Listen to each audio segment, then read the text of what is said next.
오늘도 수협에 나오신 사랑하는 성도 여러분, 주님의 이름으로 사랑하고 축복합니다. 옆에 계신 분들과 함께 인사하겠습니다. 사랑합니다. 축복합니다.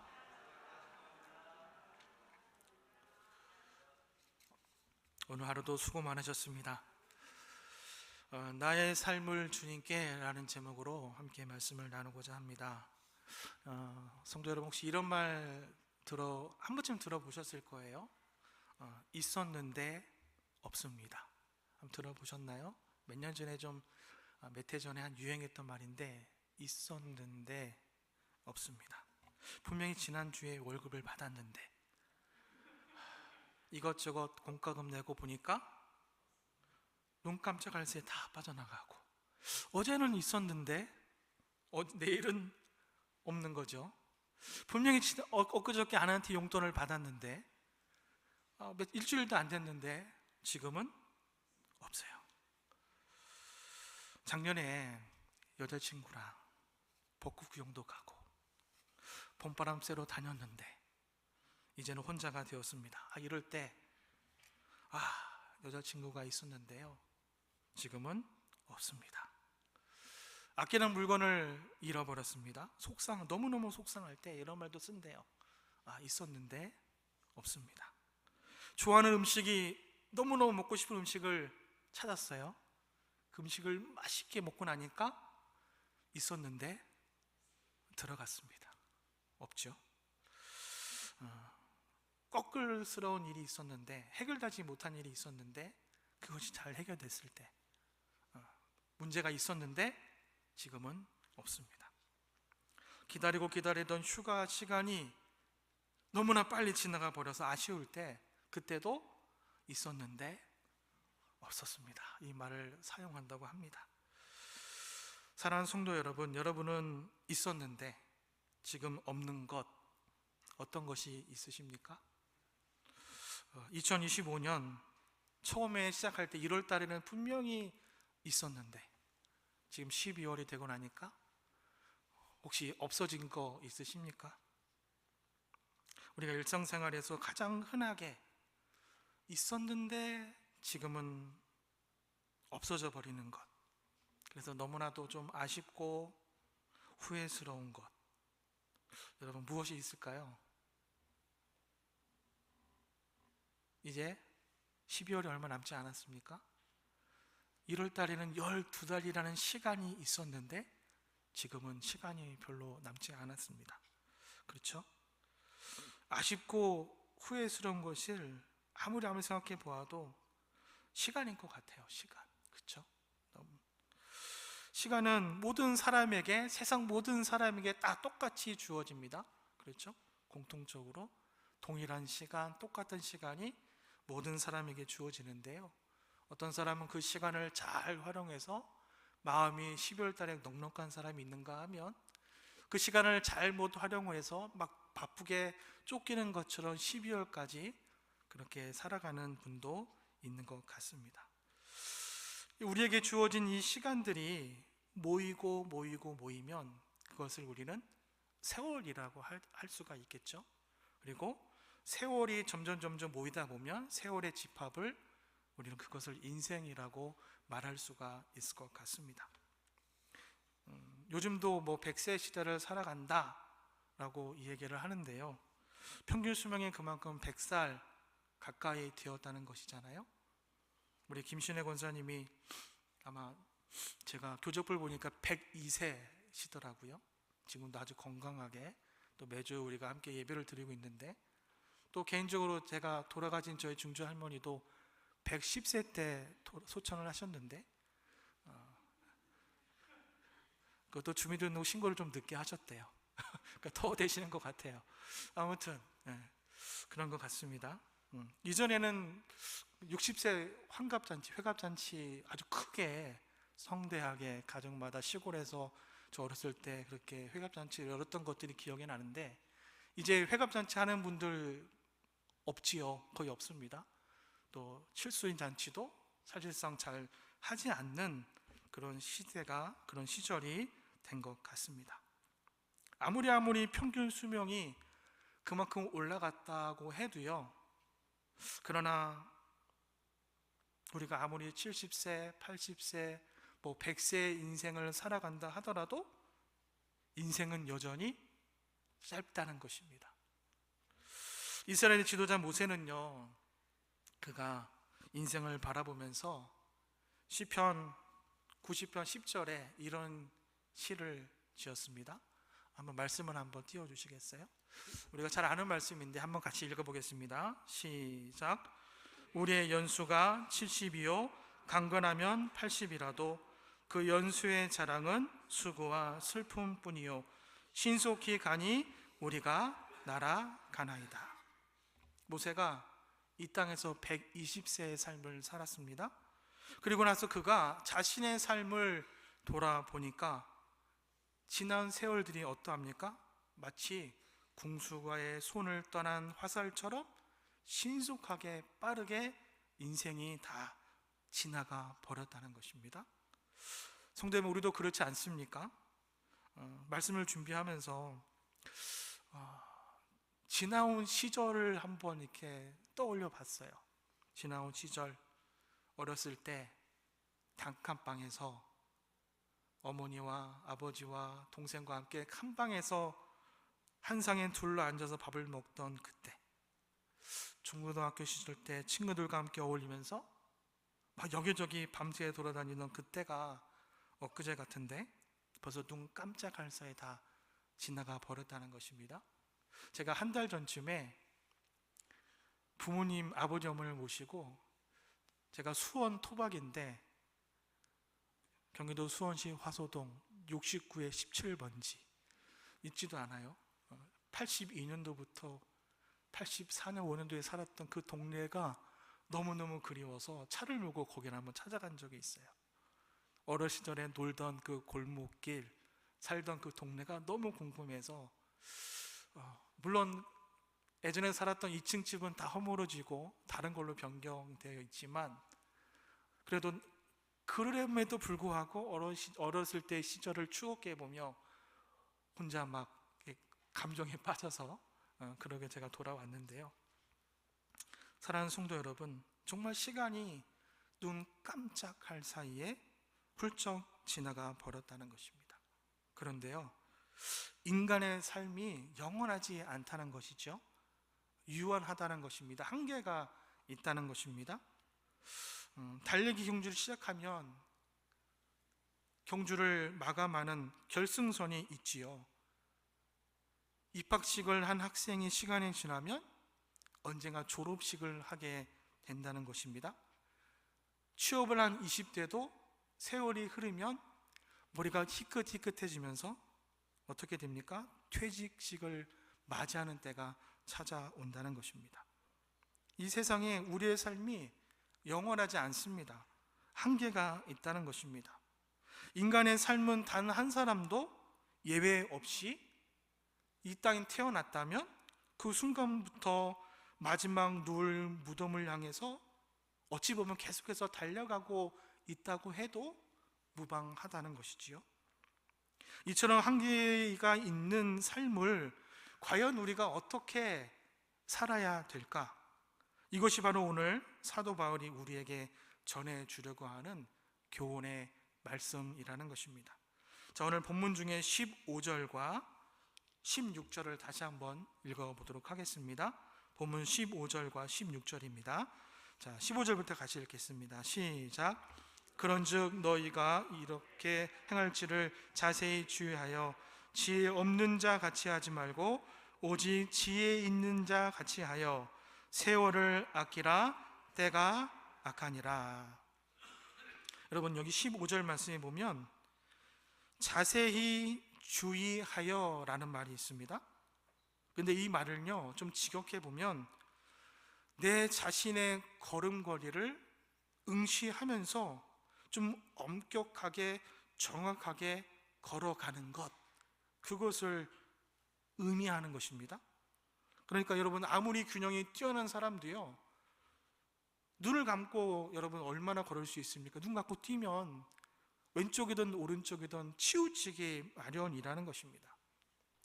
하지만 두 눈을 또렷하게 뜨고 지금 내가 걸어가는 방향 똑바로 엄격하게 정확하게 앞을 내다보면서 한 걸음 한 걸음 내딛다 보면 그 목표를 향해서 정확하게 끝까지 걸어갈 수가 있다는 것입니다.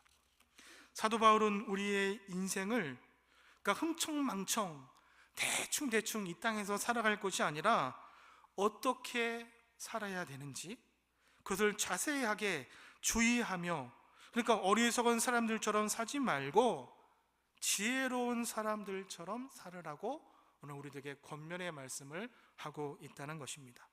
자, 그렇다면 여러분, 어떻게 사는 것이 지혜 있는 삶일까요? 어떻게 하는 것이 지혜 있게 사는 것일까요? 우리 인생에 한계가 있다는 사실을 좀 기억하면서 가치 있는 일, 영원한 일을, 그리고 우리의 모든 삶을 좀 집중하면서 우리가 살아야 된다는 것인데요, 헛된 것, 썩어질 것, 사라질 것을 막 잡으려고 끝까지 우리가 매달리는 삶을 사는 것이 아니라 어떠한 삶을 살아야 되겠습니까? 하나님의 나라를 위해서 사는 삶이야말로 가장 지혜로운 삶이 되는 것을 여러분 믿으시기 바랍니다. 어떤 분들은 그냥 일평생 재물을 모으려고 사는 분들이 있죠. 그러나 재물은 날개를 달고 언젠가 독수리처럼 훨훨 날아가 버린다는 것입니다. 여러분, 수위에 주머니가 없는 거 다 아시죠? 수위에는 주머니가 없다는 것입니다. 그 많은 돈 다 어디로 가겠습니까? 그래서 성경은 부자가 되기를 위해서 힘쓰지 말라고 말씀합니다. 어떤 분들은 미용이나 건강을 위해서 모든 신경을 쏟아 부으며 살아가지요. 물론 여러분, 자기 관리, 어느 정도의 자기 관리는 필요합니다. 그러나 마치 그것이 내 삶의 전부인 것처럼 그렇게 사는 것은 분명 잘못된 것이지요. 나이가 들면 이마에 주름살이 생깁니다. 배도 나오고요, 머리도 좀 빠지고요, 뱃살도 처지고, 여기저기 고장이 나는 것, 어떻게 보면 연약한 우리의 육신이고, 또 그것이 시간의 순례고, 그렇게 우리는 살아가고 있다는 것입니다. 모든 인생은 풀과 같고 그 모든 영광은 풀의 꽃과 같아서 풀은 마르고 꽃은 시드는 것 같이 언젠가는 다 이 땅의 것이 없어져 버린다는 것입니다. 여러분, 그 아름다운 꽃도, 그 예쁜 그 꽃과 향기로운 그 냄새도 여러분 10일을 넘기지 못합니다. 하늘을 찌르는 권력도 10년을 넘기지 못하는 법입니다. 사랑하는 성도 여러분, 과연 무엇을 위해서 살아가는 것이 지혜로운 삶일까요? 썩지 않는 것과 사라지지 않는 것, 영원한 것을 위해서 살아가는 삶이 가장 지혜로운 인생인 줄 믿습니다. 여러분은 과연 어떤 기준을 가지고 시간을 보내고 계십니까? 어떠한 기준을 가지고 여러분 살아가고 있으십니까? 세상 모든 사람은 자기만의 기준이 다 있지요. 그렇죠? 그리고 그 기준에 따라서 시간을 허송세월 보내는 사람이 있는가 하면 내 기준을 따라서 의미 있는 시간을 보내는 사람도 있습니다.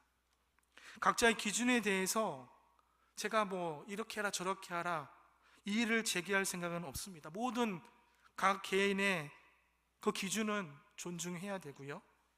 다만 우리는 하나님을 믿는 사람이지 않습니까? 그러면 우리는 하나님의 말씀을 기준으로 우리는 살아가야 될 줄로 믿습니다. 하나님의 말씀을 기준으로 삼고 우리가 어떻게 행동해야 될지 내 자신의 삶을 자세히 우리가 살펴볼 줄 알아야 한다는 것입니다.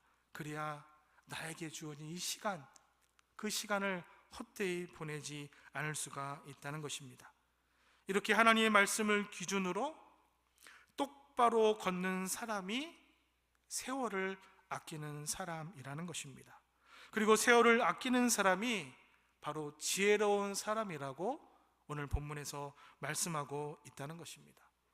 반대로 어리석은 사람은 대충 흘러가는 대로 사는 사람, 그냥저냥 그렇게 살아가는 사람이겠죠. 오늘 바울은 성도들에게 어리석은 자가 되지 말라고 경고합니다. 자, 17절 말씀을 한번 볼까요? 자, 17절 말씀도 한번 같이 우리 한번 읽어보도록 하겠습니다. 자, 17절입니다. 시작. 그러므로 어리석은 자가 되지 말고 오직 주의 뜻이 무엇인가 이해하라. 여러분, 세월을 아끼는 사람이 지혜로운 사람이라고 했는데요, 어떻게 하면 세월을 아낄 수 있을까? 오늘 17절의 말씀에 보니까 주의 뜻이 무엇인가 이해하라 라고 말씀합니다. 세월을 아끼는 사람, 첫 번째 방법은 주의 뜻이 무엇인가를 이해하는 사람입니다. 오늘 바울이 무엇을 기준으로 어리석은 사람과 지혜로운 사람을 구분하고 있습니까?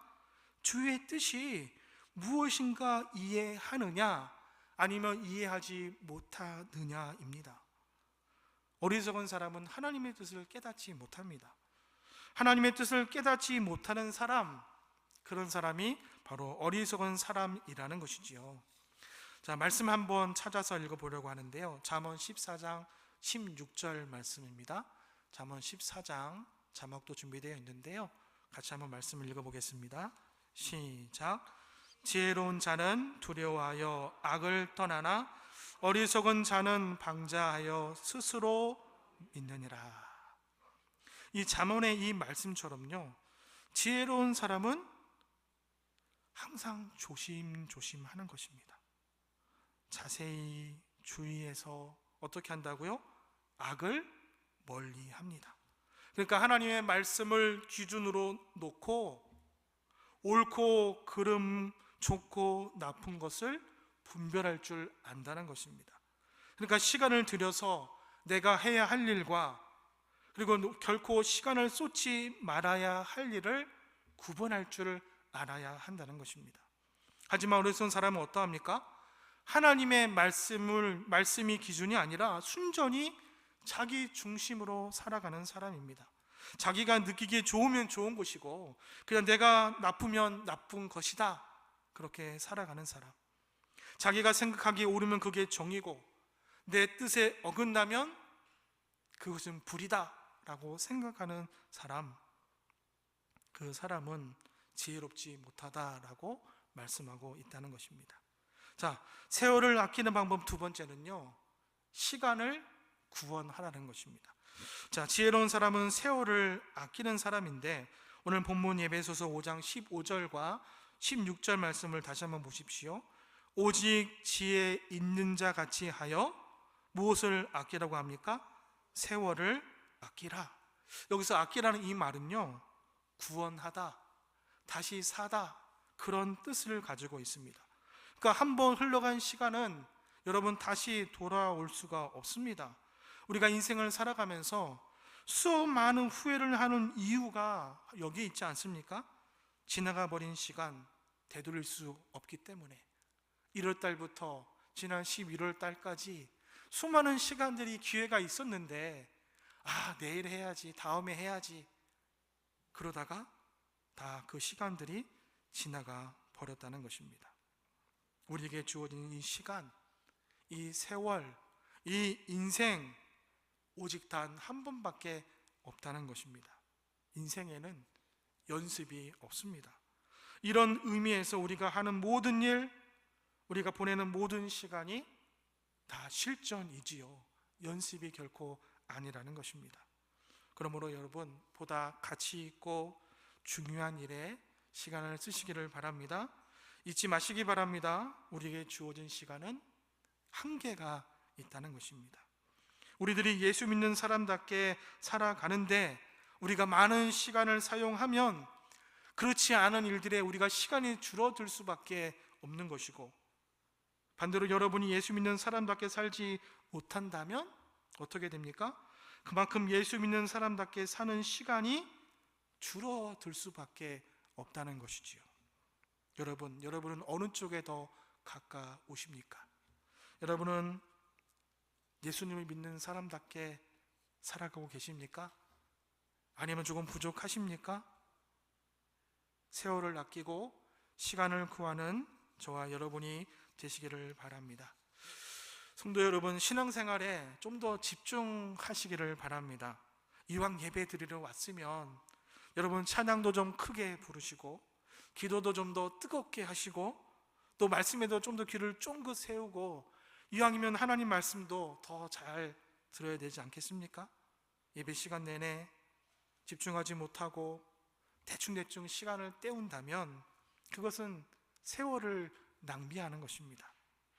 이왕 로뎀교회에서 우리가 신앙생활을 하고 있다면 교회에서 진행되는 여러 가지 사역에도 좀 적극적으로 동참하시는 성도님들이 되시기를 바랍니다.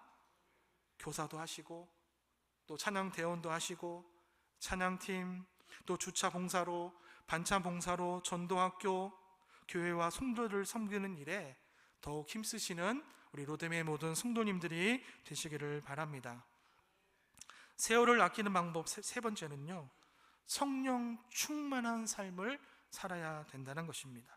하나님께서는 우리가 어떤 삶을 살기를 원하십니까? 성령으로 충만한 삶을 우리에게 원하신다는 것입니다. 자, 그렇다면 성령 충만한 사람들의 특징이 있는데요, 그것이 무엇입니까? 첫 번째는 19절 말씀을 보니까 시와 찬송과 신령한 노래들로 서로 화답하며 너의 마음으로 주께 노래하며 찬송하며. 첫 번째는 시와 찬미로 노래로 서로 화답하라는 것입니다. 여러분, 저희 동네도 막 저녁이 되면 가끔씩 술에 취한 사람들이 흥청망청 고성 방가로 밤새 막 시끄럽게 소리치는 사람들이 가끔씩 있어요. 술에 취해서 노래를 부르면 사람들을 보면 뭐가 그렇게 기쁜지, 또 술만 먹으면 왜 이렇게 뭐가 그렇게 슬픈지.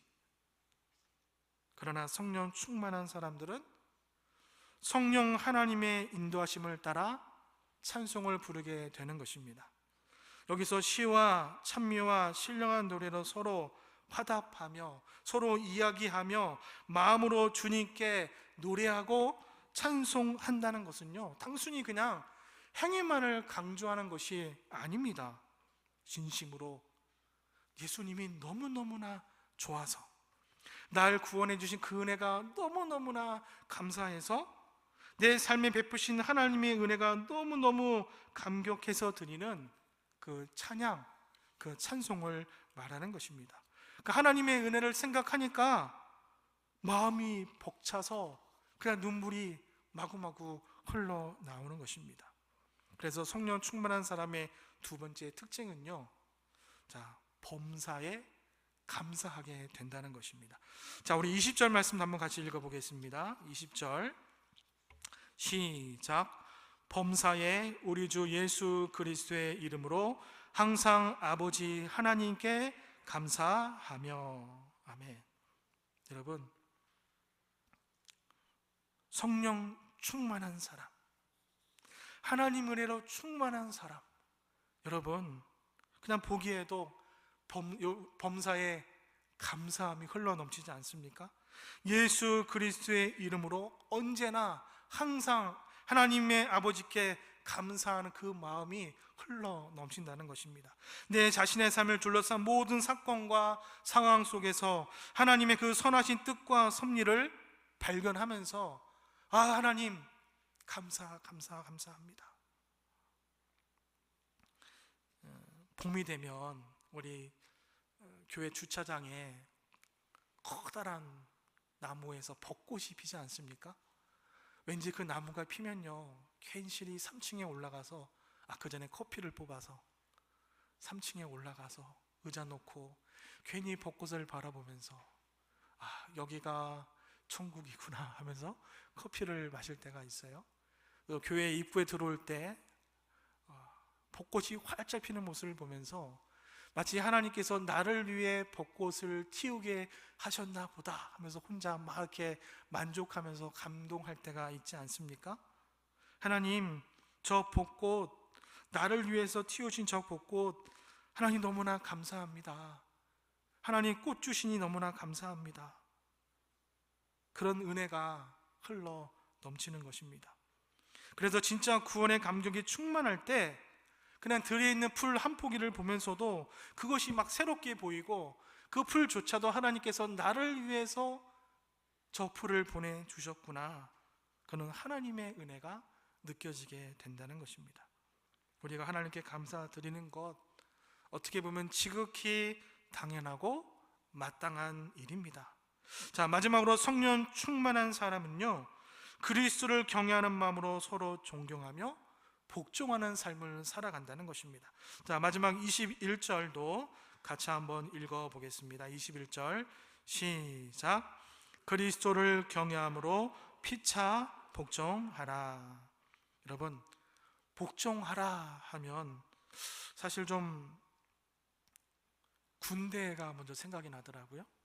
그렇죠? 명령에 복종, 위에서 아래로 내려오는 명령에 복종하라. 어떻게 보면 좀 억압적이고 약간은 좀 불편한 감이 없지 않아 드는데, 그런데 오늘 이 성경에서 말하는 복종은 그런 복종과 차원이 다릅니다.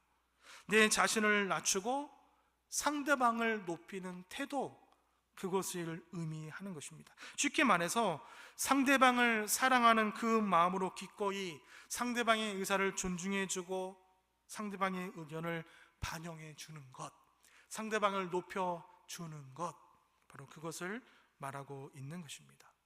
바울이 이 말씀을 에베소 교회 성도들에게 하고 있습니다. 무슨 말입니까? 성도들 간에 서로 복종하라는 것입니다. 성도들 간에, 예수 그리스도 안에서 한 가족이 된 성도들 간에 서로 사랑하고 서로 존중해주고 서로 그렇게 복종해야 된다는 것입니다. 이것이 부르심에 합당한 것이고 세월을 아끼는 일이다라고 오늘 우리들에게 말씀하고 있다는 것입니다. 사랑하는 성도 여러분, 말씀드린 것처럼 우리의 인생은 한계가 있습니다. 지금 이 순간에도 우리는 마지막을 향해서 계속해서 달려가고 있지요. 1분은 60초입니다. 1시간은 60분이고요. 하루는 24시간, 1년 365일, 이렇게 세월이 70년, 80년, 90년이 모이면 그것이 바로 인생이 되는 것입니다. 자, 그렇다면 이 중에서 우리가 소중히 여기고 아껴야 할 그 시간은 여러분 언제일까요? 언제 우리가 시간을 아껴야 되겠습니까? 매 순간순간, 바로 지금 이 순간 우리가 그 시간을 아껴야 하는 것입니다. 왜 그렇습니까? 순간이라고 하는 그 짧은 시간이 바로 우리의 인생의 기초가 되는 중요한 조각이 되기 때문입니다. 그러므로 우리가 하나님의 부르심에 합당한 삶을 살기 위해서 아껴 써야 하는 시간은 우리가 살아가는 모든 순간이 된다는 것을 여러분 잊지 마시기 바랍니다. 사랑하는 성도 여러분, 여러분은 지금 어디에 시간을 사용하고 있으십니까? 언젠가 우리가 때가 돼서 하나님 앞에 서게 될 때, 그때 여러분 무엇이라고 말씀하시겠습니까? 그때도 하나님, 시간이 있었는데 없습니다 하면서 부끄러움에 고개를 숙이시겠습니까? 아니면 활짝 웃으면서 주님, 시간이 없는 줄 알았는데 시간이 있었습니다, 여러분 그렇게 고백해야 되지 않겠습니까? 우리가 그날을 기억하면서 우리에게 주어진 시간을 여러분 아끼는 여러분이 되시기를 바랍니다. 아끼고 또 아끼시기를 바랍니다. 오직 주님을 위해서, 오직 영광을 위해서 우리의 삶의 조각조각들을 좀 하나도 남김없이 끌어모아서 주님 앞에 온전히 깨트려 드리시는 저와 여러분이 되시기를 바랍니다. 순종의 향기가 저와 여러분의 삶을 가득 채우게 되시기를 바랍니다. 인생은 단 한 번밖에 없습니다. 연습이 없습니다. 우리는 하나님의 영광을 위해서 창조되었습니다. 한 번뿐인 인생, 시간을 아끼고 아껴서 나의 삶을 주님께 온전히 드리는 우리 로뎀의 모든 성도님들이 다 되시기를 주님의 이름으로 축원합니다.